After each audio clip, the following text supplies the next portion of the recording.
This is May It Please the Internet, a podcast brought to you by Revision Legal, lawyers who represent businesses that make money online.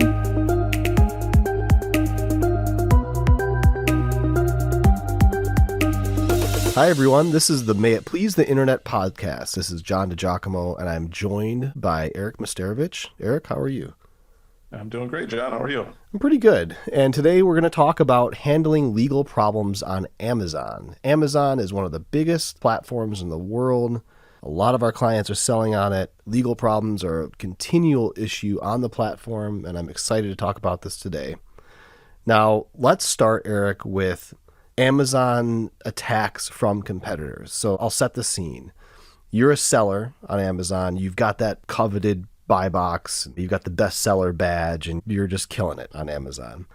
And all of a sudden, a competitor decides that they're going to submit a false claim of infringement or take some other nefarious action against you. What do you see, Eric, and what do we do about it? First, you panic, start swearing and screaming and trying to figure out what the hell to do. A lot of times that's when we get the call where shit has hit the fan and you're trying to get something resolved as quick as possible. I think the real answer, instead of what do you do right away, is you try to figure out what the hell is going on.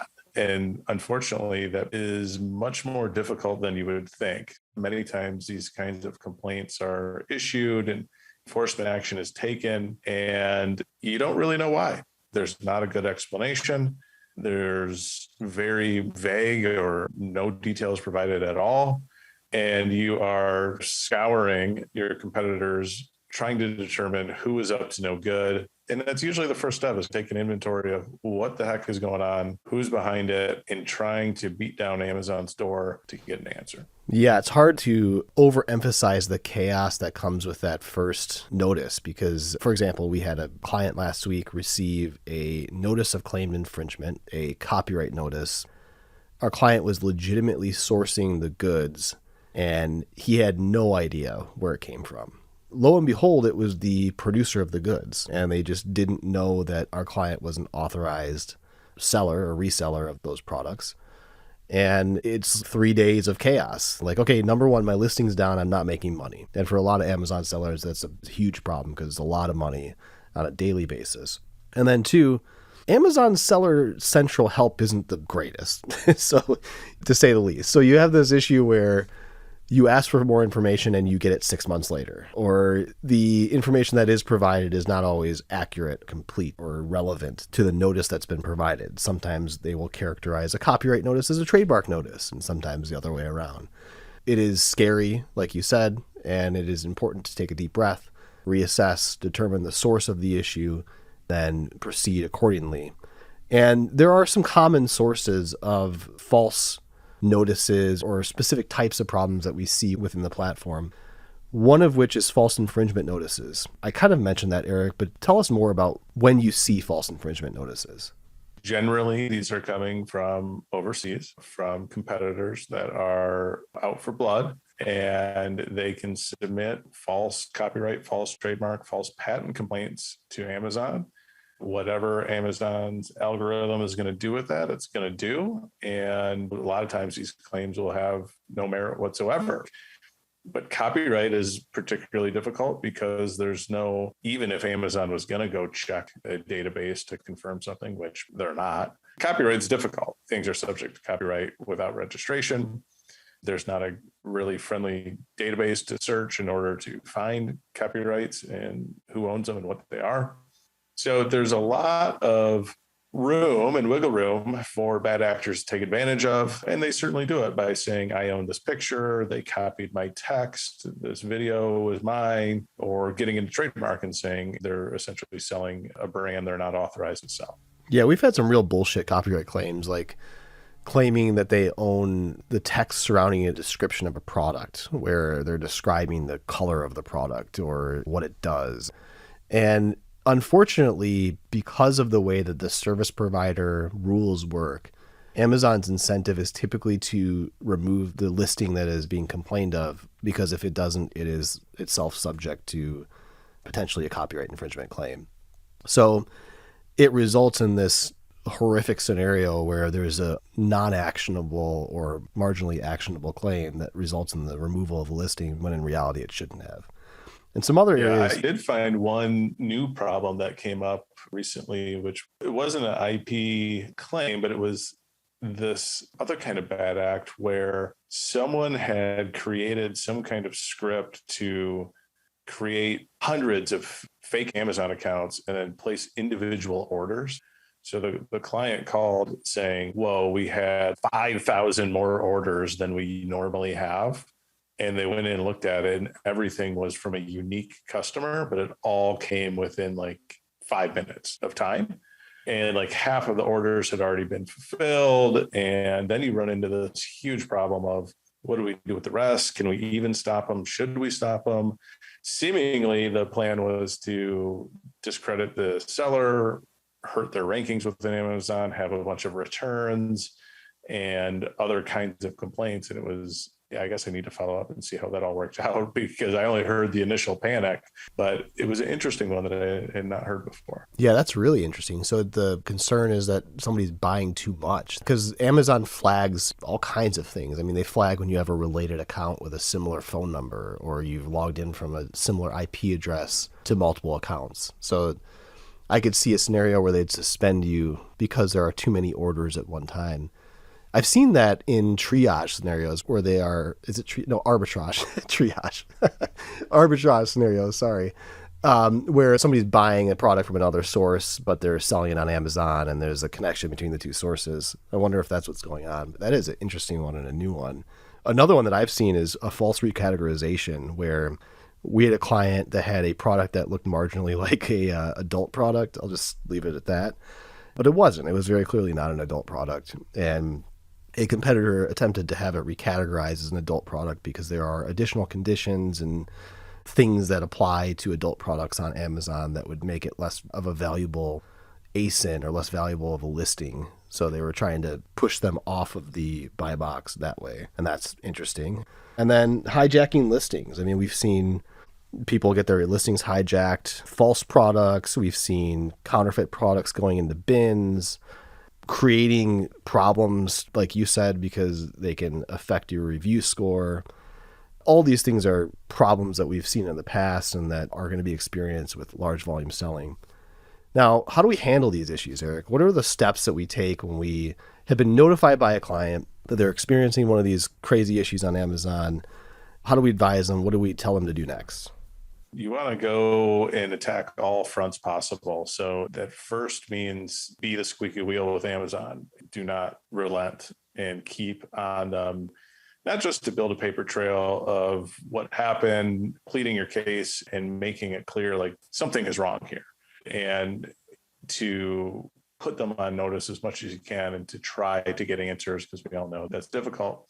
But outside of Amazon blessing your dispute and resolving it, you're left to deal with these third parties. And sometimes you have to deal with them even in addition to Amazon, because you need action. Now, anytime someone is doing something that you don't agree with, you're either going to put them on notice of it through some kind of demand letter where you say, hey, stop doing X, Y, and Z, or you're going to sue them. Oftentimes in these kinds of cases, you're dealing with potentially overseas sellers.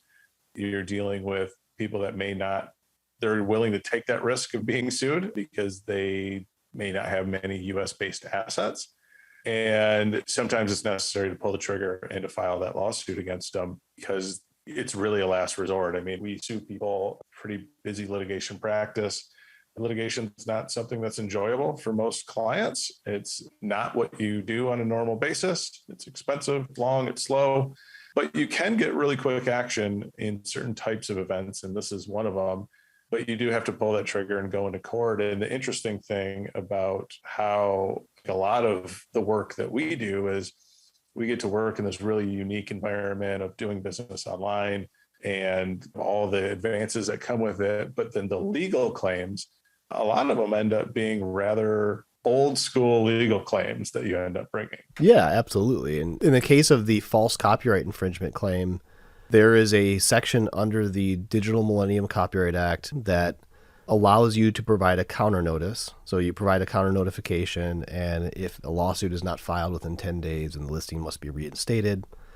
But there's also this remedy that allows you to complain to a court about the abuse of that process. So if somebody files a terrible copyright claim, a notice of infringement for a terrible copyright claim, you have the ability to file under this section of the DMCA that deals with abuse of notices and seek damages, costs, and attorney's fees. And so we've done in the past where a Amazon seller had received a copyright claim that was not valid. We had to file a lawsuit, and we used that cause of action as one of the many that we asserted in that case. Others are more traditional causes of action like tortious interference, either with contractual relations or with business relations. These are claims that are complaining about the third party's interference in either your prospective business relations, so the relationship between you and those who would want to buy from you, or those who have a contractual relationship with you. And in some cases, it might be either Amazon's contractual relationship with you under the BSA, the business selling agreement, or your contractual relationship with your individual consumers. So yeah, there's more traditional claims that go into play here, but they are tried and true. And these are things that we've had to litigate on many occasions. And there are other types of issues that arise on Amazon outside of these third-party attacks. They come from the platform itself. Eric, what are the problems that you see when dealing with Amazon? We talked a bit about how arbitrary the process is. At least it feels arbitrary from our end in a lot of cases. But what are the things that you see that result in risk to sellers on the platform?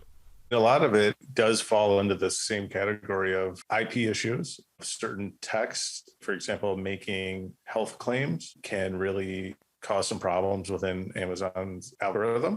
They also have very technical rules about like text in a main product image. Technically, you're not supposed to do that, although a lot of people do. The rules within Amazon, and this is something that comes up all the time when we're helping sell Amazon businesses, is we have to help buyers and sellers understand what happened within a certain account and how many times have they been dinged, suspended, or whatever. There's all kinds of technical issues that can come up. There can be more substantive issues like they believe you're faking reviews or there's some kind of compensation for reviews where Amazon is going to take some action itself against you. And one of the main problems with this is, again, a lot of times you're kind of guessing at what did you do wrong?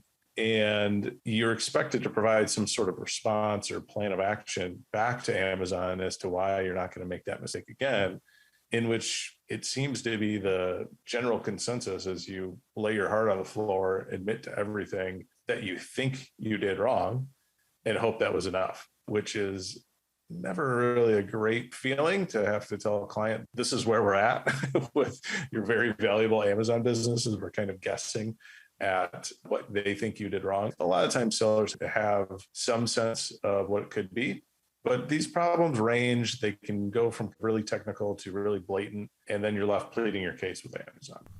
Yeah, the plan of action reminds me of of confession. We're both Catholic school kids, and the idea of forgive me, Jeff Bezos, for I have sinned. It's been 6 months since my last plan of action. It is very much a open your clothing and take your punishment, regardless of whether the merits exist. Yeah, explaining confession to non-Catholics is always a fun thing to do. It's such a strange experience. But yeah, that's a really good comparison. And suspensions and terminations and all these things, they are slightly arbitrary. But the thing that I think most sellers don't understand is that you exist at the will of Amazon. So the idea of the confessional, the plan of action, is really important because Amazon can terminate their relationship with you at any time and for any reason. And we have seen in attempting to remedy these issues, their willingness to do that. So if they don't want to do business with you, they will tell you and they will choose not to. And one of the remedies for a suspension or a termination or a suspension as a result of an IP infringement claim is to file an arbitration proceeding under the BSA. And the BSA is the seller agreement between you and Amazon. It has a very distinct arbitration provision in there that says that almost all claims arising out of your use of that account will be settled and resolved by arbitration. except for IP claims, which will be subject to litigation. And we've gone through arbitration with a number of clients, and unfortunately, we've gotten to the end of arbitration and we have seen that Amazon, even though our client was successful and prevailed, has chosen not to do business with them even after arbitration. So as we look at these potential remedies for suspensions and terminations, there's a real analysis and a real calculation that has to go into it as to whether or not it makes sense to file for arbitration, because it really is a last resort, because you are really operating at the joy and pleasure of Amazon. No seller really wants to sue Amazon or get into arbitration with Amazon. It's not a great result, but sometimes it's necessary. You're right. It very well could spell the end of your relationship with Amazon. So it's not great, but like these internal problems that come with Amazon, in my mind, they happen. Certainly things can go wrong, but it's those third-party infringers that I think are playing by a different set of rules that I just want to get the message across that you're not helpless. I think we're kind of doom and gloom here a little bit, that it's really hard. They are playing by different rules. They don't care. They're willing to take risks and just outright lie and be these bad guys. But the litigation things that we've talked about, they're real. And there are ways to shut these people down and to seize some of their money that's held within Amazon. You're not helpless with Amazon. If you're really just violating their rules over and over again, and they're not paying you out, now you have to arbitrate, it's not a great position. But if you're a successful store and you have these third parties that are messing with you, there really are options that can be successful to fight back. I just want to make sure people understand that, because Amazon is tough. It's tough to deal with these overseas bad actors, but it's possible. Yeah, that's a great point. And even when dealing with Amazon directly, their attorneys aren't saying we want to cut off every person from the marketplace and we don't care whether we do business with you. It's more a question of risk. Like you said, if you came into arbitration with unclean hands and you'd been selling years of IP infringing goods, you're going to have a really hard time keeping your account open, even if you prevail in arbitration. But we've had clients who have been legitimate sellers who have lost substantial amounts of money. Amazon has sent their products to liquidation for some arbitrary reason, and they've prevailed. And Amazon has said, look, we made a mistake. We're going to reinstate you. And the suspension that we had initiated is now terminated. So yeah, I agree. I think that the takeaway should not be that there's no options. There are certainly options, but that is something that you should be speaking with an attorney about to understand what those options are in light of the history that you have within your account. And there's another thing that I wanted to talk about, Eric, and that is these people who offer suspension lifts, or we can have your Amazon account reinstated and all this stuff. What's your take on these services, these non-attorney services that claim to be able to do this? Some of them even are attorneys. I think they're mainly selling forums, that you're not really getting a lot of one-on-one specific advice, that you are getting a mass-produced product that certainly has no guarantee of promising probably what they're saying it will deliver. And that oftentimes these services are, you're going to be disappointed with what you get. I mean, it comes down to, in a similar kind of vein when we're talking about trademarks and you're going to these bottom of the barrel, low cost services, you're going to get what you pay for. And anytime I talk about like professional services, one thing I always say is a lot of times professional services should cost too much and you should probably not like what you hear from them. If those two things are true, you probably are dealing with someone who knows what they're doing. Because if it costs nothing and they're just saying, yes, yes, yes, I promise you at one point they're going to say, well, I didn't promise. And then eventually it's going to be no.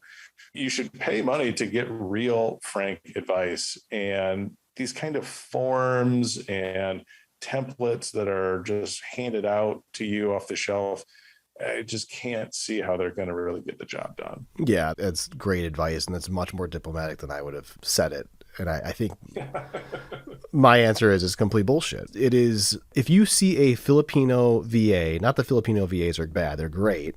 But if somebody is running an Amazon reinstatement program and gets assigned a VA, a virtual assistant, run for the hills, because this is not a game to be playing. Unless your account is worth $3,000, you should be taking this seriously and talking to somebody with experience in this space and that understands the options, not just from a form filling or a paper pushing standpoint, but from litigation and experience with Amazon's outside counsel and in-house counsel and understanding of the platform. The idea that somebody can promise you to lift a suspension is bullshit. It is just fundamental bullshit. Do not believe it. And I want to make sure that consumers understand that, because it's just not the way that the game works. There are no free lunches in the world. It takes work. It takes good advice. And you should really be talking to somebody who isn't trying to sell you a load of bullshit. Anything else you think we should cover here, Eric? No, that covers it. I mean, again, Amazon, it's tricky, but if you have those bad actors that are consistently coming after you, or you're just consistently seeing shady actions, fake reviews that are full of health dangers on your products, and then you're watching other people who have every review they have as a picture and a video in it, which is completely unlikely, things start to add up. We like taking on these kinds of cases. There can be some real big successes for the right set of facts. So fight the good fight. Don't give up, and don't let these bad guys win. Absolutely. We do love these cases, and feel free to give us a call if you've got one of them. We love to talk through them, and we're here for you. Well, thanks, Eric. This has been very helpful. And again, this is the Revision Legal May It Please the Internet podcast, and we will see you next time.